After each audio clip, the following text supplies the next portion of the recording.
So I'm playing the role of Shaggy, and he is the kind of second in command to the boss, who this kind of tragic, comedic journey happens through in a lot of ways, and through his sort of son's friend as well. And Shaggy is kind of in a way, the voice of the audience. He has a lot of reason and rationale and understanding, but he also kind of is in this story to give some straighter elements. I think he's kind of like some grounding to these scenes that are kind of very very darkly humored, but in ways they're very opinionated opinions of real people and what people really believe. Yeah, Shaggy holds this kind of energy in a lot of the scenes where he is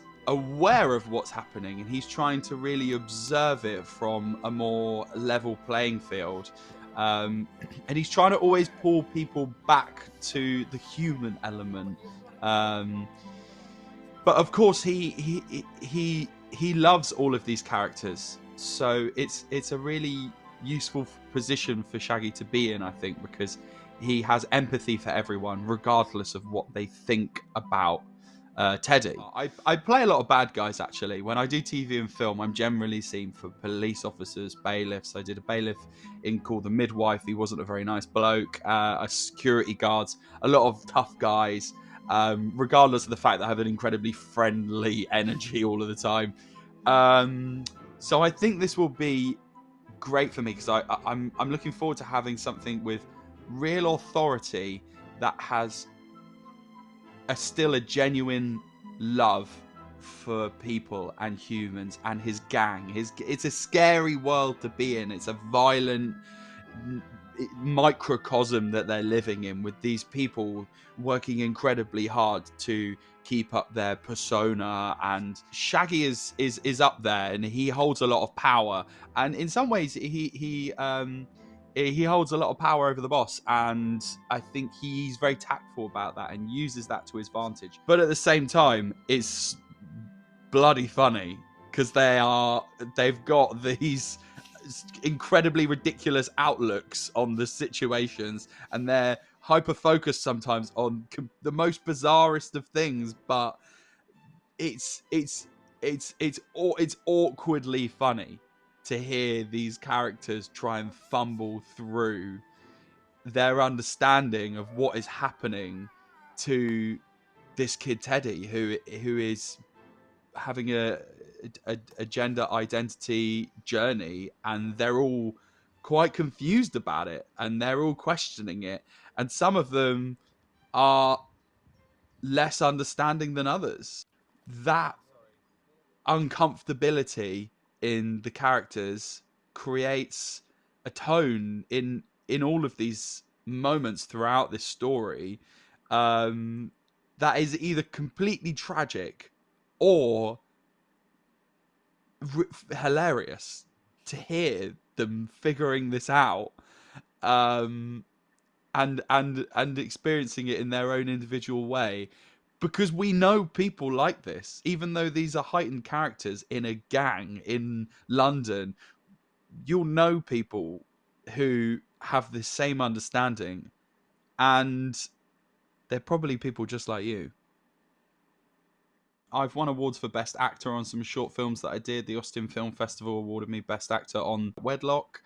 And also on the Straight Eights Film Festival, we have been in the top 8, which is the winning category for the last 2 years. And we have another film this year. We went to Cannes last year as well with that film, which was Lemonade Stand and Dead Funny, which both can be viewed online on YouTube and Vimeo and things. But I've had some films do really well, and I think that's just accredited to the teams that have come together on those films and worked really well together. And I felt very safe and comfortable to just be my silly self. But yeah, it's always nice to get accolades and achievements. I actually did a stand-up competition about 6 months ago called the Max Turner Prize, which was very, very different. And I'm very new to it. I'm an experienced clown, but in a stand-up arena, it's a very different thing. But I managed to get into the finals of the Max Turner Prize, which was, it was very scary actually, because the audiences are, there's a different energy to it than like a theatre audience. It's a little bit more brutal, which I take a little bit of pleasure in, which I think is a good approach to have. So I didn't go to a drama school. I moved to London after going to university for 3 years, and when I came into London, I decided pretty early on that I wanted to do comedy, and I saw a company called Spy Monkey. And after seeing them do some really hilarious clowning, and Aitor Bazuri was so funny, I decided I wanted to be a clown. So I just started doing loads of clowning workshops, and I did a course with Spy Monkey themselves, and I did John Rye, and did a short course at Gollier and things like that. And I really, really got into clown, and I loved it so much. And that kind of led me into doing a lot of devised theatre and a lot of theatre basically, and using skills as a live actor, connecting with audiences. And basically about 5 years ago, I decided to transition over to doing more TV and film. I did some brilliant films. I did a great short film called Wedlock, if you want to see it. That is an action car chase thrill ride comedy about a best man who has forgotten the rings for the groom's wedding, and it goes into a sort of a revenge murder plot with car chases, and they crammed me into a tiny red old Mini, and I was chased by an Audi R8, and there's car chase scenes, and it's very, very cool. And really, I've just been sort of focusing on doing more authentic screen work over the last few years, and working on a lot of that sort of like more genuine work as an actor, and working on the inside of myself to bring that onto screen, which is a really different job to what I did as a theatre actor for 7 or 8 years. So but it's all transitional, and they all help each other. And I'm really just enjoying the journey of being an actor. I'm not doing what I did for so many years, which was trying to push for results and trying to book the next job. I am booking more jobs because I've been doing this for 12 years, but I ultimately am doing it more for the process now. So that's who I am, and I do voiceovers. I've got an Aldi voiceover for the Aldi Easter advert coming up. You'll hear me at the end of that, which is going to be quite fun. And lots of bits and pieces. And I do stand-up comedy as well at the moment, which is very, very different, and very different to the clowning arena. It's quite intense. As I got older, I kind of started to really become more self-aware, and I started to understand the thoughts I were having were not always mine. They were kind of separate to me. I was having this kind of inner monologue and this talk with myself all of the time, and I started to see that as sometimes me not being my thoughts. They were just thoughts, and I started to take a little bit more control over them. And I think most people have this experience.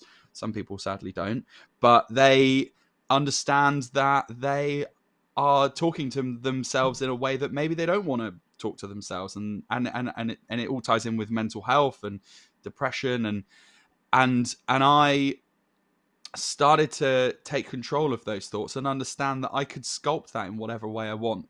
And this is coming around to a point I have about, you also start to really consciously become aware that other people are having this same experience around you all of the time.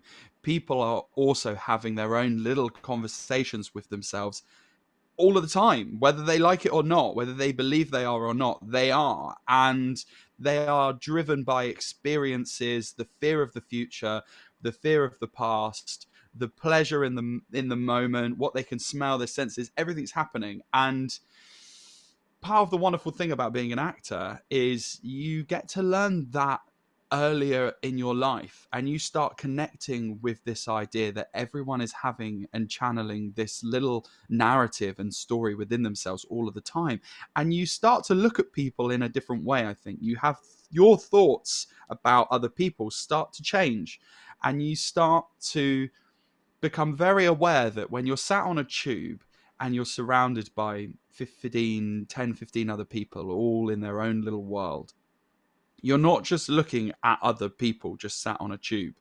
You start to see that you're looking at a person on a tube, and you're thinking they're having their own little story, their own little narrative. They're living their tiny little fantasy inside of themselves right now, the same way that I am. And everybody is doing that in this moment. And you start to see people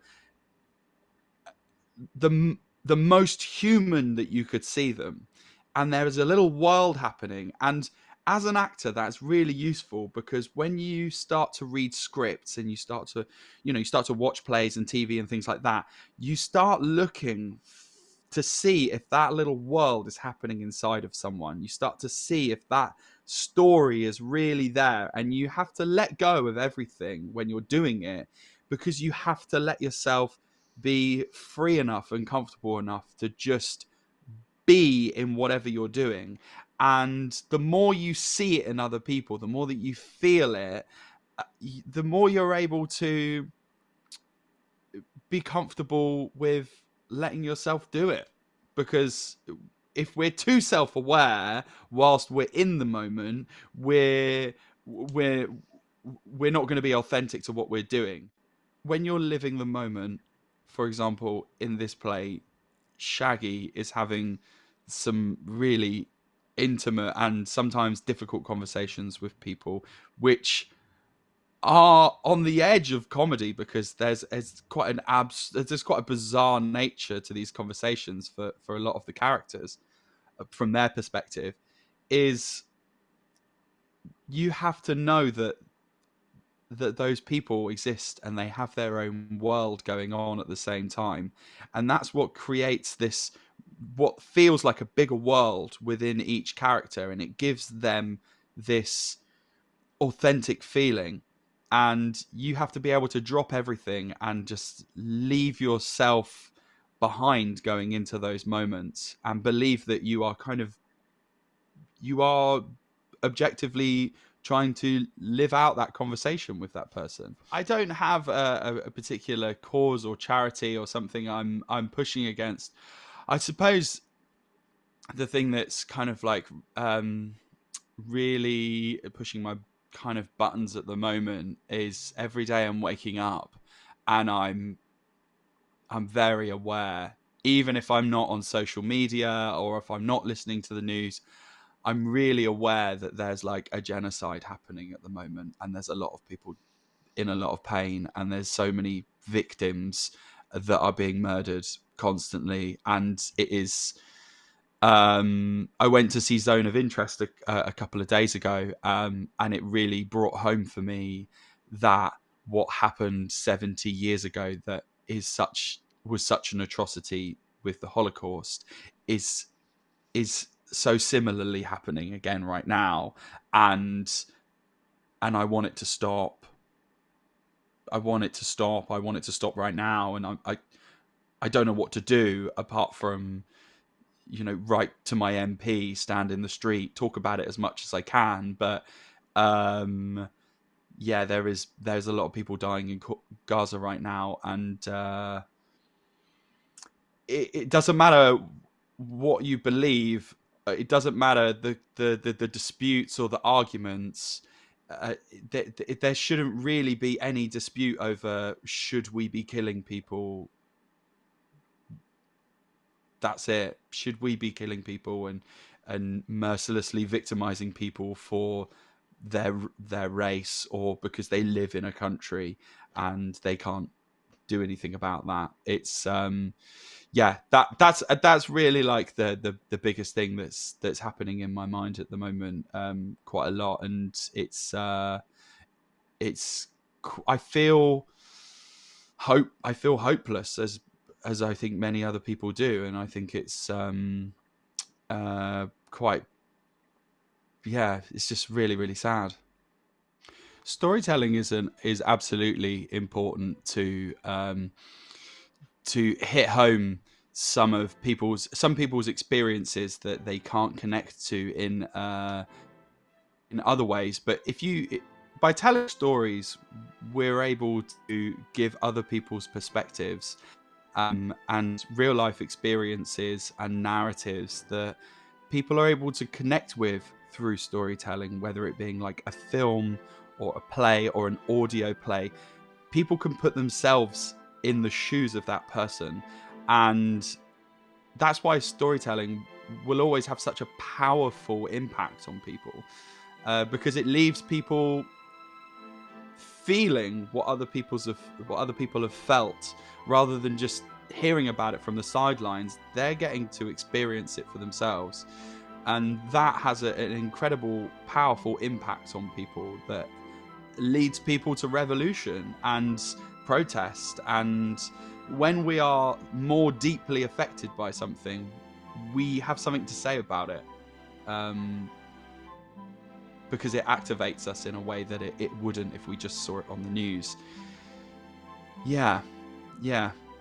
And the only way that we're really able to keep the dialogue going from historical stories and now stories and experiences that we're only learning about through, documentation, which are being created into creating into films and stories. We may never know about those things or understand them fully to the extent unless we've been given it in that media, in that form. And I think for this story especially, you're able to step inside of the world and the inner world of some of the characters that you're less empathetic towards, and you're also able to sort of understand where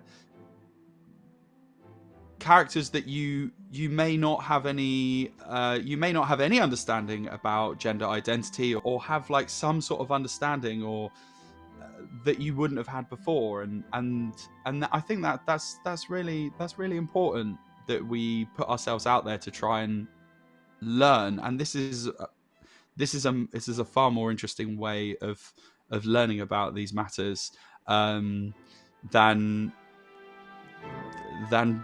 Googling it. When it's out there, go out, listen to the chemistry lesson. It's going to be a magical ride, and you're going to have some fun.